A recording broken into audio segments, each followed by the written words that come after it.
मसीह में प्यारे भाई और बहनों, आज की सुबह की आराधना में मैं आप सभी को जय मसीह की कहता हूँ और आप सभी को खुदावंद यीशु मसीह के मधुर मीठे नाम में आज की सुबह की आराधना में सभी का स्वागत करता हूँ। आज ईस्टर के पूर्व का तीसरा रविवार है और आज हमारे लिए मन चिंतन करने का विषय है विनम्र सेवा और आत्मत्याग से ही सच्ची महानता प्रकट होती है। और आज परमेश्वर का वचन हमसे ये कहता है, जिसने परमेश्वर के स्वरूप में होकर भी परमेश्वर के तुल्य होने को अपने वश में रखने की वस्तु न समझा, वरन अपने आप को ऐसा शून्य कर दिया और दास का स्वरूप धारण किया और मनुष्य की समानता में हो गया।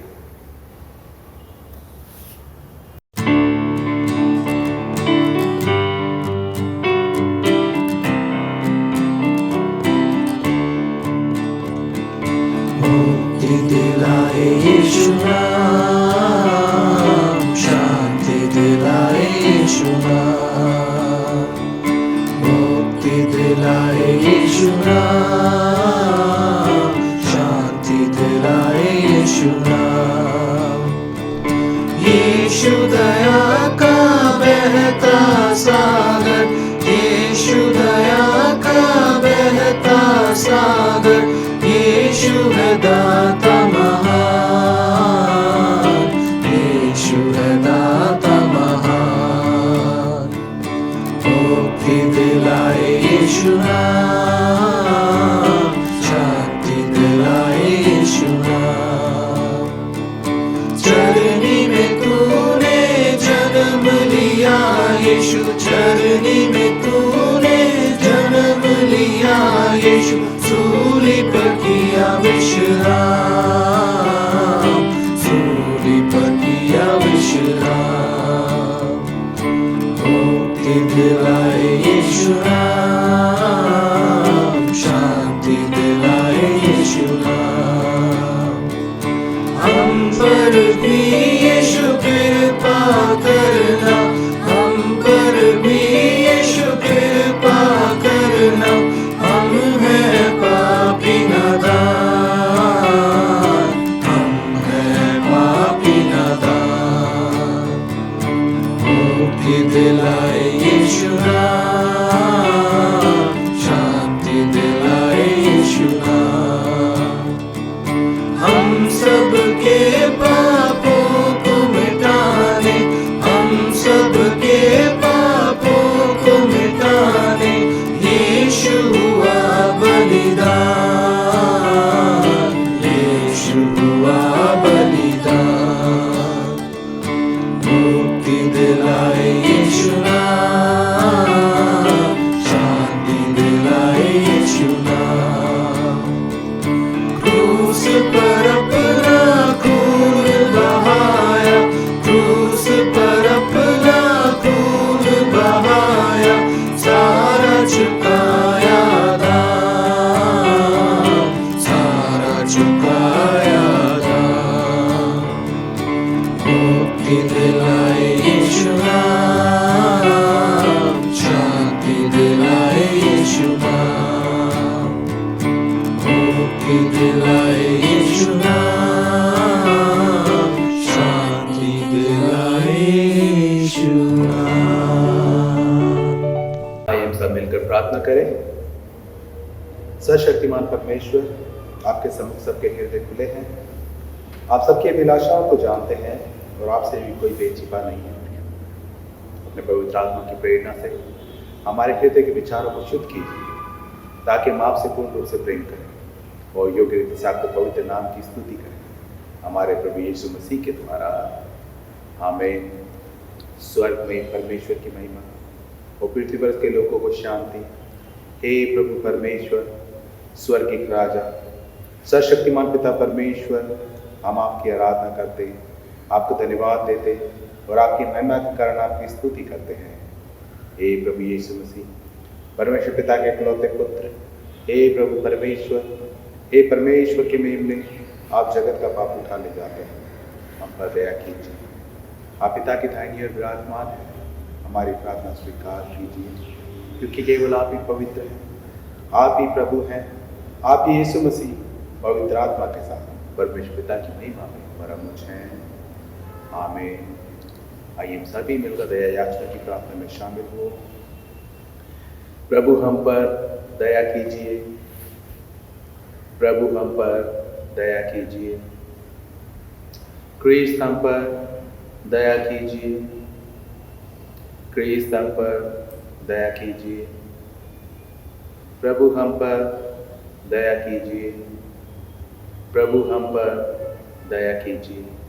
आज की विशेष प्रार्थना। हे सर्वशक्तिमान परमेश्वर, आपके धन्य पुत्र प्रभु यीशु ने सेवक का रूप धारण किया और बहुतों की मुक्ति के लिए अपना प्राण दे दिया।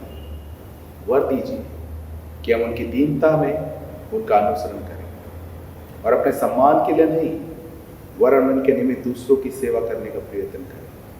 उन्हीं के द्वारा जो आपके पवित्र आत्मा के साथ एक परमेश्वर है, अब और सदा सर्वदा जीवित और राज्य करते हैं। आमीन। आज का उत्तरवादी पाठ लिया गया है भजन संहिता 123 से। आप कृपया उत्तर दें। परमेश्वर सरल को बनाए रखता है। हे स्वर्ग में विराजमान, मैं अपनी आंखें तेरी ओर लगाता हूं। देख, जैसे दासों की आंखें अपने स्वामियों के हाथ की ओर और जैसे दासियों की आंखें अपनी स्वामिनी के हाथ की ओर लगी रहती हैं, वैसे ही हमारी आंखें हमारे परमेश्वर यहोवा की ओर उस समय तक लगी रहेंगी जब तक वो हम पर अनुग्रह ना करें।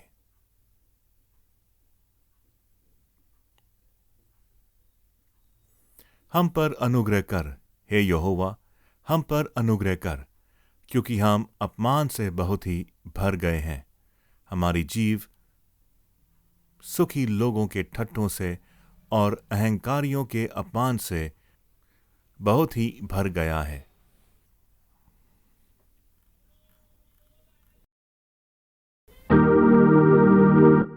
और प्रशंसा पिता की और पुत्र की और पवित्र आत्मा की, जैसे आदि में हुई अब है अब सदा रहेगी, युग युग। आमीन। आज का पहला पाठ वचन पुराने नियम से गिनती की पुस्तक अध्याय 12 का 1 से 8 आयत तक। गिनती की पुस्तक अध्याय 12 का 1 से 8 आयत तक। यहाँ इस प्रकार लिखा है, मूसा ने तो एक कुशी स्त्री के साथ ब्याह कर लिया था, सो मरियम और हारून उसकी ही विवाहित कुशी स्त्री के कारण उसकी निंदा करने लगे। उन्होंने कहा, क्या यहोवा ने केवल मूसा ही के साथ बातें की है? क्या उसने हमसे भी बातें नहीं की? उनकी यह बात यहोवा ने सुनी। मूसा तो पृथ्वी भर के रहने वाले सब मनुष्यों से बहुत अधिक नम्र स्वभाव का था। सो यहोवा ने एकाएक मूसा और हारून और मरियम से कहा, तुम तीनों मिलाप वाले तंबू के पास निकल आओ। तब वे तीनों निकल आए। तब यहोवा ने बादल के खंभे में उतरकर तंबू के द्वार पर खड़ा होकर हारून और मरियम को बुलाया। सो वे दोनों उसके पास निकल आए। तब यहोवा ने कहा, मेरी बातें सुनो। यदि तुम में कोई नबी हो तो उस पर मैं यहोवा दर्शन के द्वारा अपने आप को प्रकट करूँगा। वह स्वप्न में उससे बातें करूँगा। परंतु मेरा दास मूसा ऐसा नहीं है। वह तो मेरे सब घरानों में विश्वास योग्य है। उसे मैं गुप्त रीति से नहीं परंतु आमने सामने और प्रत्यक्ष होकर बातें करता हूँ और वह एवा का स्वरूप निहारते पाता है। सो तुम मेरे दास मूसा की निंदा करते हुए क्यों नहीं डरे। ये परमेश्वर का वचन है। इस वचन के पढ़े और सुने जाने पर आशीष दे। आमीन। मैं आपके सामने पढ़ूंगा पहला कुरिन्थियों उसका 4 अध्याय 6 से 16 तक। हे भाइयों, मैंने इन बातों में तुम्हारे लिए अपनी और अपुल्लोस की चर्चा दृष्टांत की रीति पर की है, इसलिए कि तुम हमारे द्वारा यह सीखो कि लिखे हुए से आगे ना बढ़ना और एक के पक्ष में और दूसरे के विरोध में गर्व ना करना, क्योंकि तुझ में और दूसरों में कौन भेद करता है, और तेरे पास क्या है जो तूने नहीं पाया, और जब कि तूने पाया है तो ऐसा घमंड क्यों करता है कि मानो नहीं पाया। तुम तो तृप्त हो चुके हो, तुम धनी हो चुके हो, तुमने हमारे बिना राज्य किया, परंतु भला होता कि तुम राज्य करते, कि हम भी तुम्हारे साथ राज्य करते। मेरी समझ में परमेश्वर ने हम प्रेरितों को सबके बाद उन लोगों के समान ठहराया है जिनकी मृत्यु की आज्ञा हो चुकी हो, क्योंकि हम जगत और स्वर्गदूतों और मनुष्यों के लिए एक तमाशा ठहरे हैं। हम मसीह के लिए मूर्ख हैं, परंतु तुम मसीह में बुद्धिमान हो। हम निर्बल हैं, परंतु तुम बलवान हो। तुम आदर पाते हो, परंतु हम निरादर होते हैं। हम इस घड़ी तक भूखे प्यासे और नंगे हैं, और घूंसे खाते हैं, और मारे मारे फिरते हैं, और अपने ही हाथों से काम करके परिश्रम करते हैं। लोग हमें बुरा कहते हैं, हम आशीष देते हैं। वे सताते हैं, हम सहते हैं। वे बदनाम करते हैं, हम विनती करते हैं। हम आज तक जगत का कूड़ा और सब वस्तुओं की खुरचन के समान ठहरे हैं।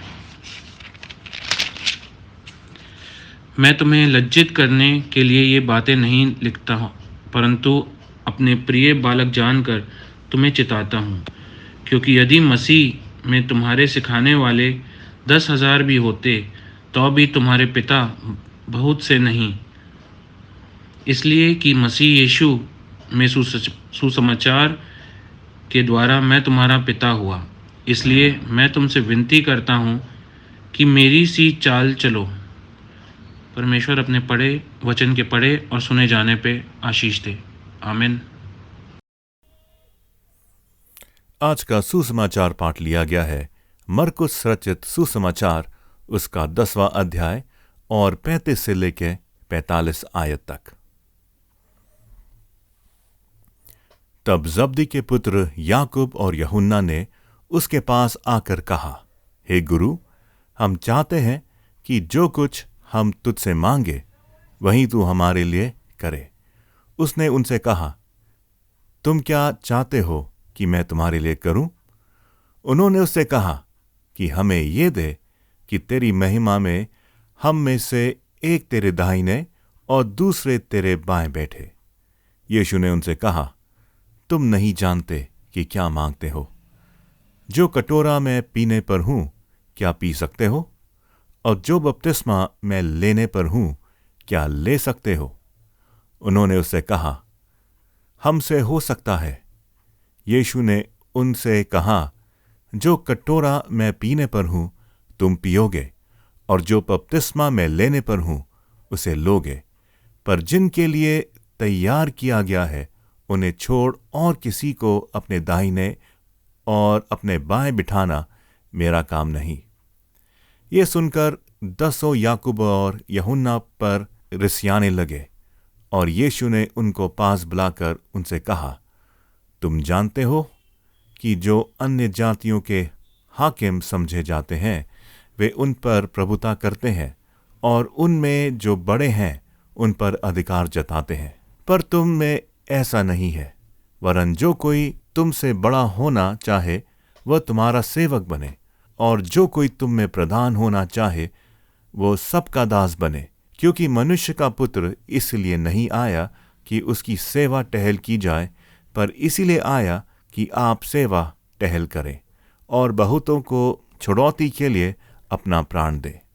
प्रभु अपने वचन के पढ़े और सुने जाने पर आशीष दे। आइए परहित निवेदन में जाएं और परमेश्वर से प्रार्थना करें। हम समस्त मानव जाति के लिए प्रार्थना करें और अपनी प्रार्थनाओं को प्रभु यीशु मसीह के निरंतर निवेदन के साथ अर्पित करें। हे पिता, हम प्रार्थना करते हैं कि समस्त संसार में न्याय और शांति स्थापित हो और प्रत्येक व्यक्ति भरपूर जीवन प्राप्त करे। हे दयावान प्रभु, उन सब लोगों के लिए जो इस गांव नगर में रहते हैं, उन सब बातों को दूर करने के लिए जिनसे आपसी फूट और झगड़े होते हैं, और हमारे देश में सच्ची एकता की बढ़ती के लिए हे दयावान प्रभु, उन सब लोगों के लिए जो कृषि, उद्योग अथवा व्यापार में लगे हुए हैं, सब मज़दूरों और कारीगरों के लिए, और उन सब के लिए जो हमारे देश की रक्षा करते हैं, हे दयावान प्रभु, अध्यापकों और छात्रों, वैज्ञानिकों, लेखकों और कलाकारों, और उन सब व्यक्तियों के लिए जो अन्य लोगों के विचारों और भावनाओं को प्रभावित करते हैं, हे दयावान प्रभु, उन सब लोगों के लिए जो दुखी हैं, बेरोज़गार हैं, भूखे प्यासे हैं, दरिद्र और दलित हैं, बीमार और मरणासन हैं, और उन सब व्यक्तियों के लिए जो ऐसे लोगों की सेवा और सहायता करते हैं, हे दयावान प्रभु, हमारे तथा अन्य देशों के सब शासकों के लिए, विशेषकर हमारे राष्ट्रपति, प्रधानमंत्री, इस राज्य के राज्यपाल और मुख्यमंत्री, और उनके लिए भी जो लोगों पर किसी प्रकार का अधिकार रखते हैं, हे दयावान प्रभु, संपूर्ण मसीही समाज की एकता और मेल मिलाप के लिए और समस्त संसार में उनकी गवाही और सेवा कार्य के लिए, हे दयावान प्रभु, भारत में आपकी समस्त कलीसिया के लिए, उसके परिषदों तथा अगुए, विशेषकर हमारे प्रमुख धर्माचार्य पीसी सिंह, दक्षिण भारत की कलीसिया के प्रमुख धर्माचार्य श्री धर्माराज, और मार्थोमा कलीसिया के मेट्रोपॉलिटन श्री जोसेफ, हमारे धर्माचार्य वारिस मसीह, हमारे पुरोहित टिमोथी शॉ, पादरी जय कुमार, और हमारे ले रीडर आशीष अनुराग, और आपकी कलीसिया के सब अन्य धर्म सेवकों के लिए कि वे सच्चाई और लगन से आपकी सेवा करें। हे दयावान प्रभु, यह वर दे कि आपके उन सब भक्तों के साथ जिन्होंने अपने जीवन में सच्चाई से आपकी सेवा की है, हम भी आपके राज्य के शाश्वत आनंद में संभागी हो सकें। हे दयावान प्रभु, आइए एक साथ बोलें, हे स्वर्गीय पिता, अपने राज्य को शीघ्र प्रकट कीजिए और हमारी इन प्रार्थनाओं को सुनिए। हम आपके पुत्र, अपने प्रभु और उद्धारकर्ता यीशु मसीह के नाम से यह मांगते हैं, आमीन।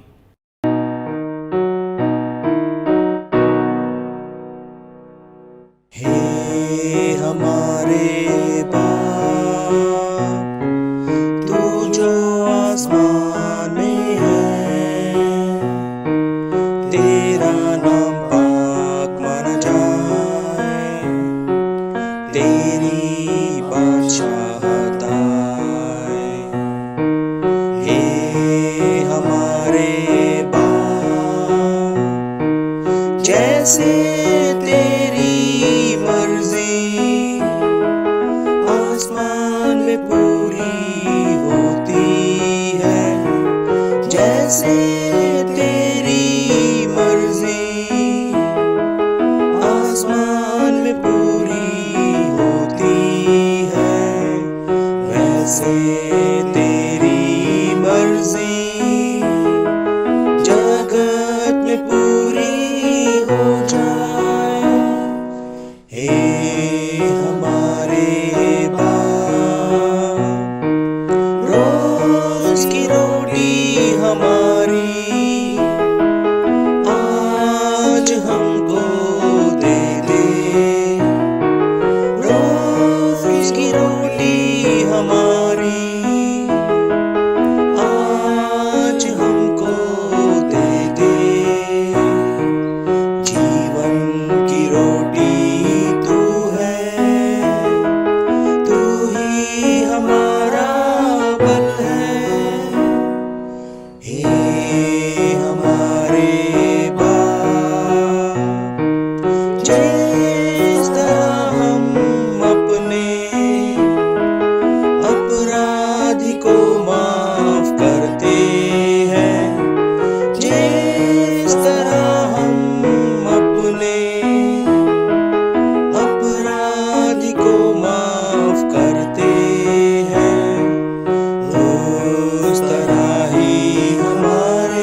हे हमारे बाप, हमको आजमाइशों में जाने तू ना दे,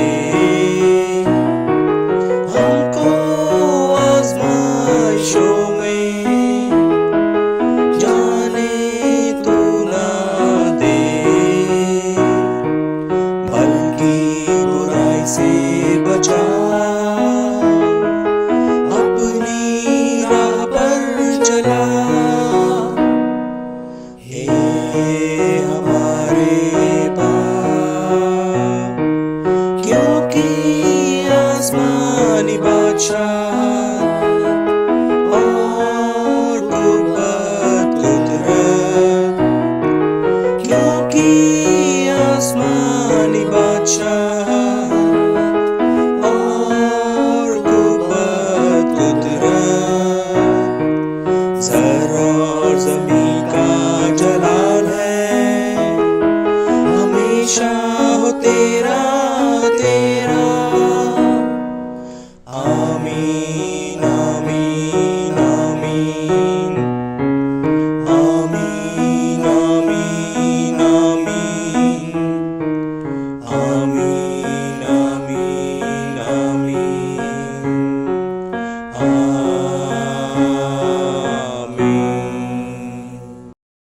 पाप अंगीकार। प्रिय भाइयों और बहनों, हमारे प्रभु यीशु मसीह ये कहते हैं, हमारा प्रभु परमेश्वर ही एकमात्र प्रभु है। तू प्रभु अपने परमेश्वर को अपने संपूर्ण हृदय, संपूर्ण प्राण, संपूर्ण बुद्धि और संपूर्ण शक्ति से प्रेम कर। ये पहली आज्ञा है। दूसरी ये है, अपने पड़ोसी को अपने समान प्रेम कर। इनसे बड़ी और कोई आज्ञा नहीं है। परमेश्वर ने संसार से ऐसा प्रेम किया कि उसने अपना इकलौता पुत्र यीशु मसीह दे दिया कि वे हमें पापों से बचाए, स्वर्ग में हमारे लिए निवेदन करे और हमें शाश्वत जीवन में पहुंचाए। इसीलिए हम पश्चाताप और विश्वास के साथ अपने पापों को स्वीकार करें। हम परमेश्वर की कृपा से उसकी आज्ञाओं का पालन करने का और सब लोगों के साथ मेल मिलाप और प्रेम से रहने का पक्का संकल्प करें। आइए प्रार्थना करें। हे सर्वशक्तिमान परमेश्वर, हमारे स्वर्गिक पिता, हमने मन, वचन और कर्म से आपके विरुद्ध और एक दूसरे के विरुद्ध पाप किया है। हमने अपनी अज्ञानता और दुर्बलता के कारण और जानबूझकर भी बुराई की है और भलाई करने में असफल रहे हैं। इन सब पापों के लिए हम सचमुच दुखी हैं और अंतःकरण से पश्चाताप करते हैं। आपके पुत्र यीशु मसीह ने हमारे लिए अपने प्राण दिए। उन्हीं के कारण हमने जो पाप किए हैं उनको क्षमा कीजिए और यह वर दीजिए कि भविष्य में हम नया जीवन पाकर सदा आपकी सेवा करें, ताकि आपके पवित्र नाम की महिमा हो। आमीन। सर्वशक्तिमान परमेश्वर उन सबको क्षमा करता है जो एक दूसरे को क्षमा करते और सच्चा पश्चाताप करते हैं। वे आप सब पर दया करे, आप सबके पापों को क्षमा करे और उनसे आपको छुटकारा दे, सब भले कामों में आपको स्थिर और सबल करे और शाश्वत जीवन में बनाए रखे, हमारे प्रभु यीशु मसीह के द्वारा। आमीन। परमेश्वर का धन्यवाद हो। आइए हम शांति अभिवादन के लिए हम लोग जाएंगे। हम सब मिलकर मसीह की देह हैं और हम सब ने एक ही आत्मा के द्वारा एक ही देह में बपतिस्मा लिया है। हम ऐसे कार्य में संलग्न रहें जिनसे शांति मिलती और एक दूसरे का निर्माण होता है। प्रभु की शांति सदा आपके साथ रहे और आपके साथ भी रहे और सबल करे और शाश्वत जीवन में बनाए रखे, हमारे प्रभु यीशु मसीह के द्वारा। आमीन। परमेश्वर का धन्यवाद हो। आइए हम शांति अभिवादन के लिए हम लोग जाएंगे। हम सब मिलकर मसीह की देह हैं और हम सब ने एक ही आत्मा के द्वारा एक ही देह में बपतिस्मा लिया है। हम ऐसे कार्य में संलग्न रहें जिनसे शांति मिलती और एक दूसरे का निर्माण होता है। प्रभु की शांति सदा आपके साथ रहे और आपके साथ भी रहे।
मसीह प्यारे भाइयों और बहनों, एक बार फिर मैं आपका स्वागत करता हूँ। आज हम ईस्टर के पूर्व के तीसरे रविवार में हैं और आज हम जब प्रभु के वचन पर मनन चिंतन करते हैं तो अपने हृदय को, अपने जीवनों को प्रभु के चरणों में लाएं और प्रभु के वचनों से जो भी हम लोग सीखते हैं, सुनते हैं, उसे अपने जीवन में ग्रहण कर उसके अनुसार जीवन को व्यतीत कर सकें। आइए हम प्रार्थना करें। मेरे मुख के वचन और मेरे हृदय का ध्यान तेरे सम्मुख ग्रहण योग्य है। हे यहोवा परमेश्वर, मेरी चट्टान और उद्धार करने वाले, प्रार्थना करें। प्यारे पिता परमेश्वर, धन्यवाद देते हैं आज के दिन के लिए पिता परमेश्वर और बीते दिनों के लिए प्रभु जिसमें आपने हम सभी को अपनी सुरक्षा में रखा। प्रभु जी, हम तेरे वचन पर मनन चिंतन करने जाते हैं पिता परमेश्वर, हमारे दिमागों को खोले, हमारे हृदय को खोले, ताकि हम जो भी कुछ पढ़ते हैं, सुनते हैं और जो भी कुछ तेरे वचनों से सीखते हैं पिता परमेश्वर, उसके अपने जीवन में ग्रहण कर सकें, ताकि प्रभु जी हम अपने जीवन में सेवा और आत्मत्याग के द्वारा सच्ची शिष्यता को प्रकट कर सकें। इस प्रार्थना को उद्धार का करता हूँ यीशु मसीह के नाम से। जैसा कि हम आज के दिन में हमने आज पाठ पढ़े हैं, गिनती उसका 12वां अध्याय 1 से 8 पद, पहला कुरिन्थी उसका 4वां अध्याय 6 से 16 पद, मरकुस रचित सुसमाचार उसका 10वां अध्याय 35 से 45 पद। इसमें आज के दिन हमारे लिए मनन चिंतन करने का विषय है विनम्र सेवा और आत्म त्याग से ही सच्ची महानता प्रकट होती है। जैसे कि हम जानते हैं कि हम ईस्टर से 3 रविवार दूर हैं, जिसमें हम वचन में देखते हैं कि प्रभु यीशु क्रूस पर अपनी मृत्यु की ओर बढ़ रहे हैं और वे अपने शिष्यों को निरंतर उनकी शिष्यता और सेवा और सच्ची महानता के विषय में बता रहे हैं, जिसमें हम ये देख सकते हैं कि उनके शिष्य लगातार कष्ट उठाने की उनकी शिक्षा के विषय में समझ पाने में विफल हो रहे थे, जबकि प्रभु यीशु के दुख उठाने की हर भविष्यवाणी शिष्यता के अर्थ की शिक्षा पर समाप्त हो रही थी। क्योंकि जब पहली बार प्रभु यीशु ने अपनी मृत्यु के विषय में भविष्यवाणी की थी, तो तब प्रभु यीशु ने स्पष्ट रूप से ये कहा था कि उनका अनुसरण करने का अर्थ क्रूस उठाना है, जिसको हम मरकुस रचित सुसमाचार उसके 8:34 से 35 में भी हम लोग पाते हैं। क्योंकि जो कोई अपना प्राण बचाना चाहे वह उसे खोएगा, और जो कोई मेरे और सुसमाचार के लिए अपना प्राण खोएगा वह उसे बचाएगा। और दूसरे मौके में खुदावन यीशु मसीह ने अपनी भविष्यवाणी को सबसे महान कौन है की शिक्षा पर लाकर समाप्त किया और इस बात पर जोर दिया कि पहला अंतिम किया जाएगा, अर्थात यदि कोई बड़ा होना चाहे तो सबसे पहले वो छोटा बने और सबका सेवक बने, और जो प्रधान होना चाहे वह सबका दास बने, जिसके विषय में हम वचन में पढ़ते हैं। और जब प्रभु यीशु मसीह ने ये भविष्यवाणी तीसरी बार की, तो उन्होंने अपने शिष्यों को एक सेवक के नेतृत्व के बारे में सिखाया, क्योंकि प्रभु यीशु के शिष्य प्रभु यीशु के साथ 3 वर्ष रहे और उन्होंने प्रभु यीशु के अद्भुत कार्यों को भी देखा था, और उन्होंने कई अवसरों पर खुदावंद यीशु मसीह की सामर्थ को भी अनुभव किया, और वे जानते थे कि प्रभु यीशु ही उन्हें वह सामर्थ प्रदान करते हैं जो कोई और सामर्थ प्रदान नहीं कर सकता। तो खुदावंद यीशु मसीह ने अपने शिष्यों को भी सामर्थ प्रदान की थी, और कई बार उन्हें यह उपदेश भी दिया था कि वह अन्य लोगों की सेवा करने और बहुतों के छुटकारे के लिए अपने प्राण दें। इसलिए प्रभु यीशु ने अपने शिष्यों को स्पष्ट रूप से ये कहा था कि मनुष्य का पुत्र इसलिए आया कि वह दुख उठाए और मार डाला था, वे तीसरे दिन वो जी उठे। क्योंकि मनुष्य का पुत्र सेवा करवाने नहीं वरन सेवा करने आया, परंतु वह प्रभु यीशु द्वारा शक्ति, अधिकार और नेतृत्व की शिक्षाओं को समझने में वो असफल रहे। और हमें भी ये याद रखना जरूरी है कि हम भी उनके निर्धारित शिष्यता के मार्ग पर खरे नहीं उतर सकते, क्योंकि शिष्यता जिस पर मरकुस रचित सुसमाचार में निरंतर जोर दिया गया है, ये एक जीवन भर सीखने और समझने की प्रक्रिया है।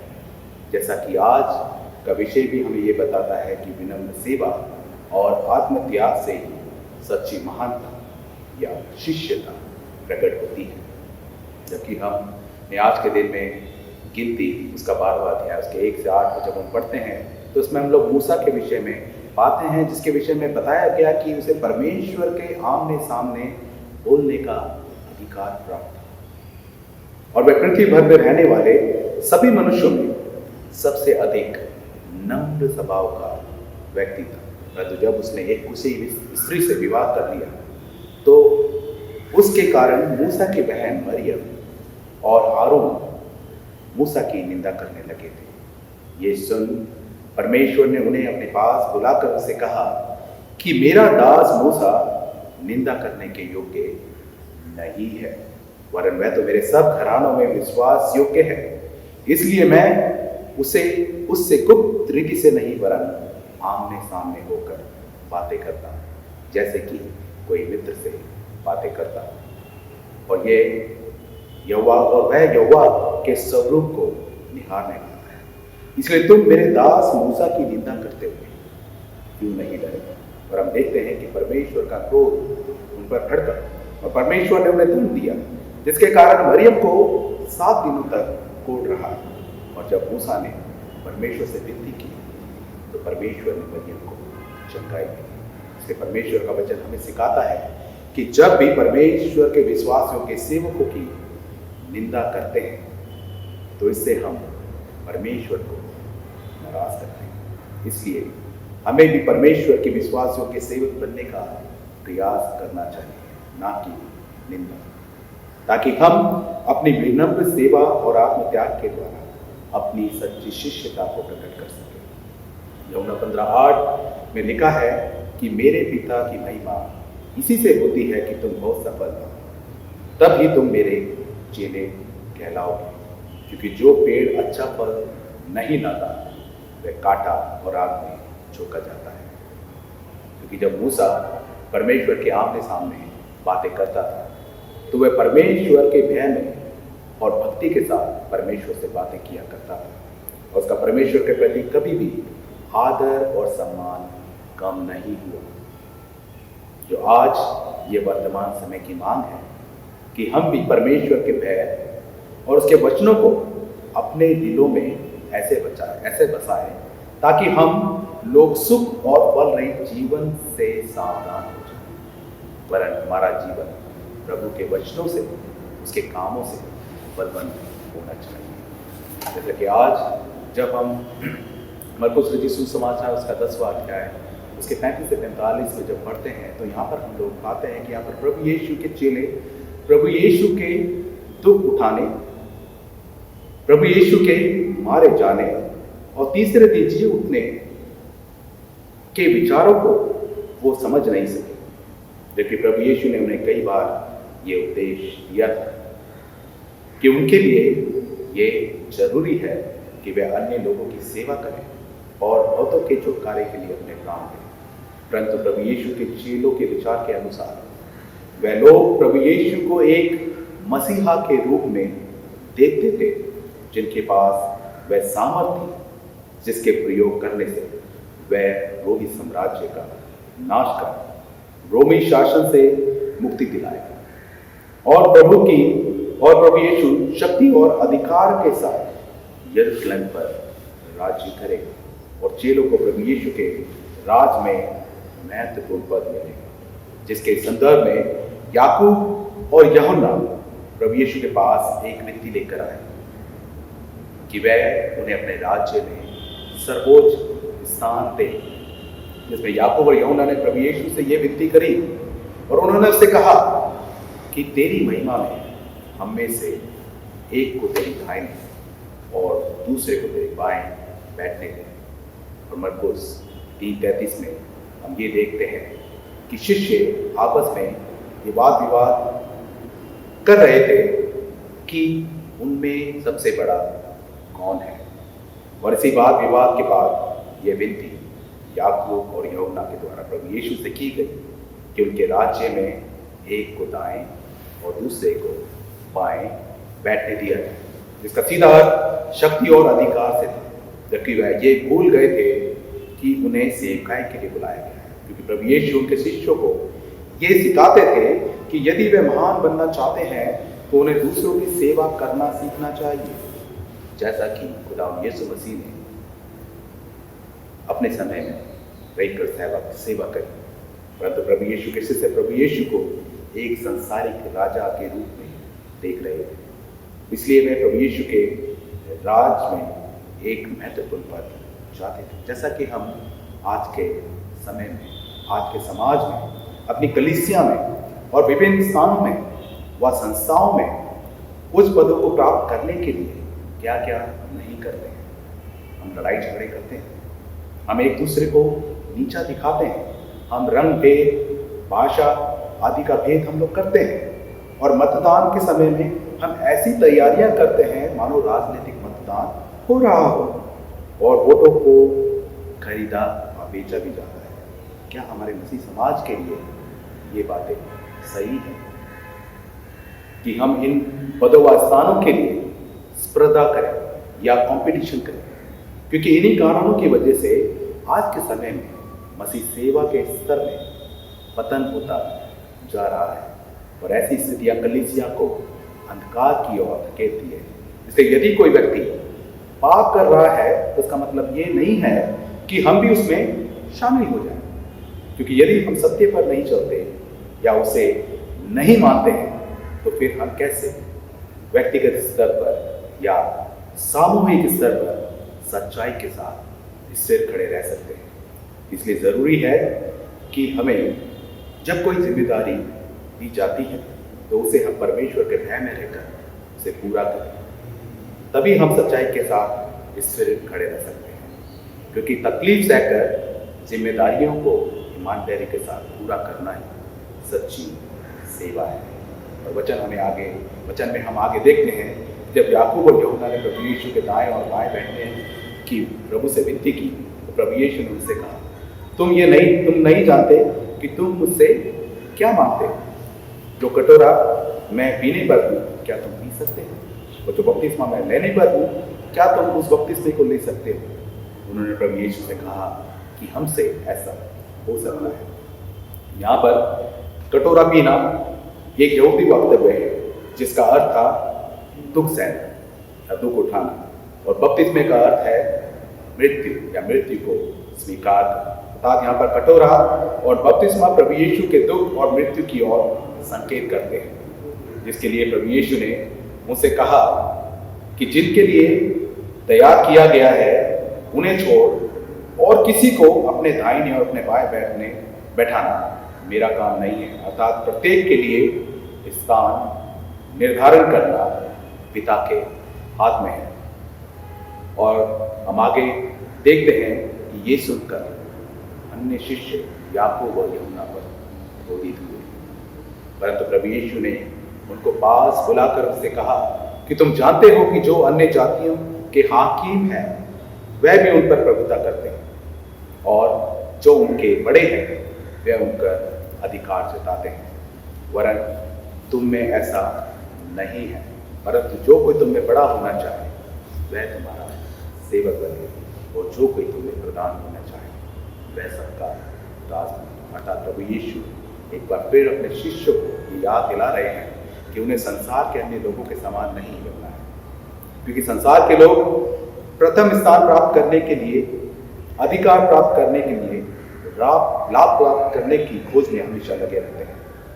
अधिकार प्राप्त होने पर वह दूसरे लोगों को नीचा दिखाते हैं, वह उनका शोषण करते हैं, जबकि मसीही लोगों के बीच में एक सच्चा अगुवा होने का अर्थ दूसरों का सेवक बनना है या दूसरों की सेवा करना है। प्रभु यीशु ने 45वें पद में हमें ये कहा कि जो कि बहुत ही महत्वपूर्ण पद है, जिसमें उन्होंने कहा कि मनुष्य का पुत्र इसलिए नहीं आया कि उसकी सेवा टहल की जाए, परंतु वह इसलिए आया कि आप सेवा टहल करें और बहुतों की छुड़ौती के लिए अपने प्राण दें। इसलिए प्रभु यीशु केवल हमारी सेवा करने के लिए ही नहीं आए थे, वरन वे हमारी खातिर दुख सहने के लिए भी आए थे। हमारे जीवन के बदले में अपना जीवन बलिदान करने आए थे, अर्थात बहुतों की छुड़ौती के लिए वे अपना प्राण देने आए थे। इसलिए अब हमें भी प्रभु यीशु की दीनता का अनुसरण करें, अपने सम्मान के लिए नहीं वरन प्रभु के निमित्त दूसरों की सेवा करने का प्रयत्न हमें अपने जीवन में करना चाहिए, क्योंकि हम जानते हैं कि हमारे जीवन में बदलाव तुरंत नहीं होते, परंतु जरूरी है कि हमारा लक्ष्य सही होना चाहिए। जैसे कि एक गोल्फ के मैदान में खिलाड़ी को अपना ध्यान बीच में आने वाले तालाब या झाड़ियों या किसी अन्य चीज पर नहीं वरन मैदान में झंडे या उस गड्ढे पर केंद्रित होना चाहिए। यदि उसका ध्यान उस सब केंद्रित नहीं होगा तो वह उसके आसपास तक भी नहीं पहुंच सकता है, वह अपनी मंजिल तक नहीं पहुंच सकता है। ठीक वैसे ही हमारे मसीही जीवन में भी हमारा केंद्र प्रभु यीशु ही होना चाहिए, तभी हम अपने जीवन की हम लोग अपनी मंजिल को हम लोग प्राप्त कर सकते हैं। क्योंकि परमेश्वर ने हमें इसलिए रचा कि हम भी प्रभु यीशु के समान दूसरे लोगों की ज़रूरतमंदों की सेवा करें, और हम परमेश्वर के इसी उद्देश्य को पूर्ण करने के लिए इस पृथ्वी पर हैं। और प्रभु यीशु के कार्य हेतु ही हमारा वह हम सबका उद्धार हुआ है, और उसी की शुक्रगुजारी के तौर पर हमें भी दूसरों के लिए सेवा के कार्य करने चाहिए। इसलिए संत पौलुस भी फिलिपियों की पत्री में उसका 4 में ये कहते हैं कि प्रत्येक मनुष्य केवल अपने ही हित की नहीं वरन दूसरों के हित की भी चिंता करे। पहला कुरिन्थियों उसका 10:24 में भी पौलुस कहता है कि तुम केवल अपनी ही भलाई ना करो वरन दूसरों की भलाई भी करो। उसी प्रकार रोमियो उसका 12 उसका 1 अध्याय में पौलुस कहते हैं कि इसलिए हे भाइयों, मैं तुमसे परमेश्वर की दया स्मरण दिलाकर विनती करता हूं कि अपने शरीर को जीवित और पवित्र और परमेश्वर को भावता और बलिदान करके चुना, क्योंकि यही तुम्हारी आत्मिक सेवा है। क्योंकि जब तक मनुष्य अपने आप को पूर्ण रूप से संसार की इच्छाओं से मुक्त नहीं कर लेता, तब तक वह परमेश्वर की इच्छाओं को व उसके प्रति सेवा के कार्यों को पूर्ण नहीं कर सकता है।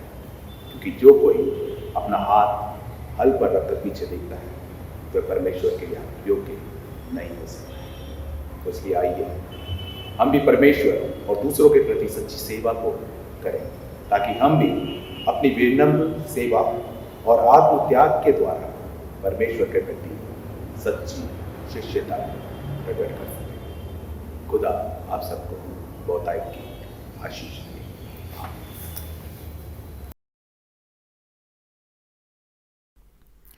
हम एक परमेश्वर सर्वशक्तिमान पिता पर विश्वास करते हैं।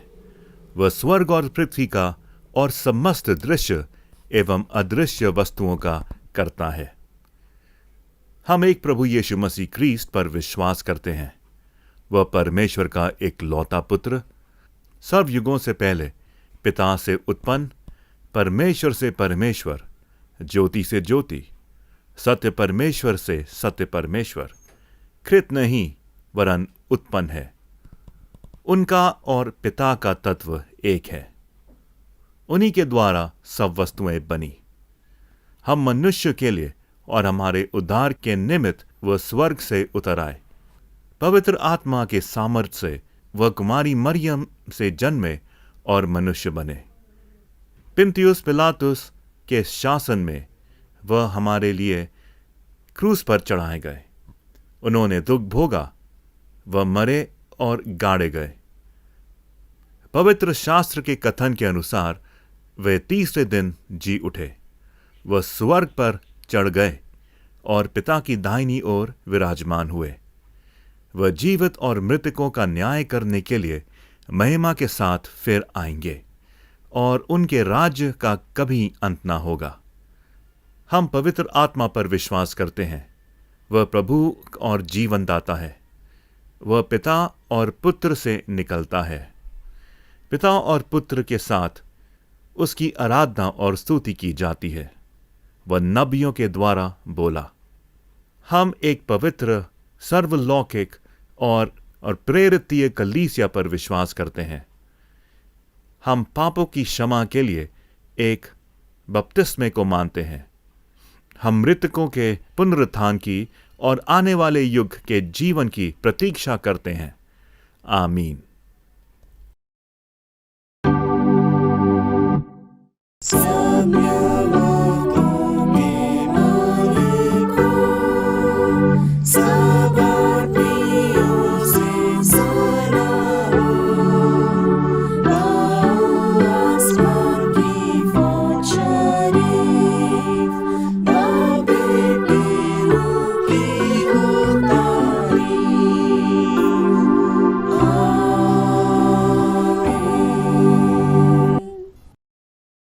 परमेश्वर की शांति जो सारी समझ से परे है, परमेश्वर के और उसके पुत्र हमारे प्रभु यीशु मसीह के ज्ञान और प्रेम में आपके हृदय और विचारों को सुरक्षित रखे। और सर्वशक्तिमान परमेश्वर, पिता, पुत्र और पवित्र आत्मा की आशीष आप सब पर हो और आपके साथ सदा सर्वदा बनी रहे। आमीन।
चांद सितारों में है अक्स तो तेरा ही।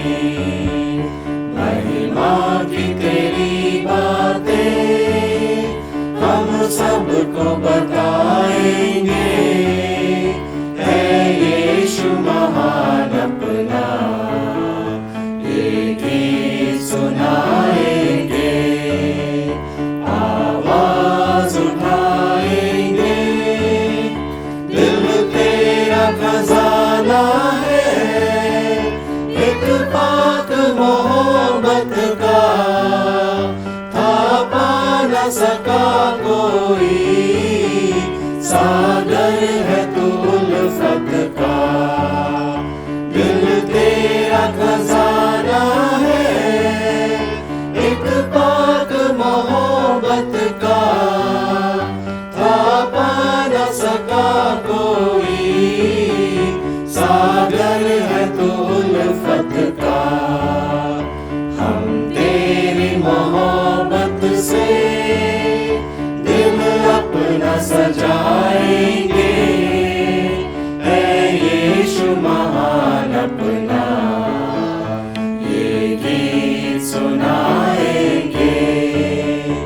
आवाज उठाएंगे, ना देख सका हमको तू पाप के सागर में। और बन के मनुष्य आया आकाश से सागर में। ना देख सका हमको तू पाप के सागर में। और बन के मनुष्य आया आकाश से सागर में। मुक्ति का तू दाता है, दुनिया को बताएंगे। है यीशु महान अपना ये गीत सुनाएंगे। आवाज उठाएंगे,